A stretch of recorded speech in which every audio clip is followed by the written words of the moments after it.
ایک ہے فطرت اور ایک ہے شریعت، یہ دونوں چیزیں الگ الگ ہیں۔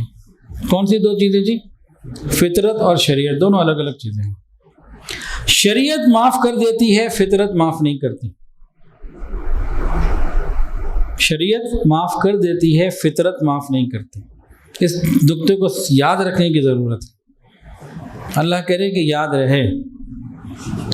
ایک آدمی شراب پیتا ہے، 20-30 سال ہو گئے اس کو شراب پیتے ہوئے۔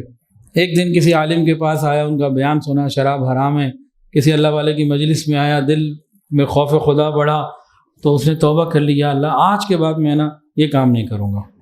پکی سچی توبہ کر لی۔ اب کیا ہوا؟ شریعت نے اس کے گناہ فوراً معاف کر دیے۔ 30 سال جو اس نے شراب نوشی کی تھی سارے گناہ ہو گئے معاف، لیکن فطرت نے اس کو معاف نہیں کیا۔ اس 30 سال میں وہ جو شراب پیتا رہا، گردوں کا بیڑا غرق ہوا، اندر جسم کے مختلف آرگنز کا نقصان ہوا، وہ واپس نہیں آ سکتا۔ کیا خیال ہے آپ کا؟ نہیں آ سکتا نا؟ کہ آ سکتا ہے؟ کہیں آپ نے سنا کہ توبہ سے دوبارہ گئی بھی صحت واپس آ جائے گی؟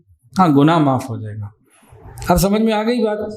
شریعت معاف کر دیتی ہے، فطرت معاف نہیں کرتی۔ جو فطرت کے خلاف چڑھے گا رسوا ہوگا۔ اسی طرح اگر کوئی مرد کے ساتھ، لڑکا لڑکے کے ساتھ یہ گناہ کرے گا، یہ غیر فطری عمل کر رہا ہے۔ اگر یہ سچی پکی توبہ کر لے تو گناہ تو انشاءاللہ تعالیٰ معاف ہو جائے گا، لیکن اس کی وجہ سے جسمانی طور پر اندر جتنی تباہیاں مچ چکی ہوں گی وہ پھر زندگی میں تو معاف نہیں ہوتی، وہ تو پھر ختم نہیں ہوتی۔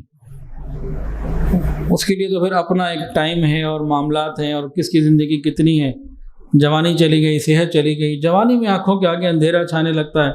نوجوان آج کے ان کی کمر، ابھی شادی بھی نہیں ہوتی، 20-22 سال کے ہوتے ہیں، کمر دوری ہو رہی ہوتی ہے۔ ویڈیو کے نیچے سبسکرائب کے بٹن پہ کلک کریں، بیل کے آئیکن پہ کلک کیجئے تاکہ ہر نئی ویڈیو کی نوٹیفیکیشن آپ کو مل جائے۔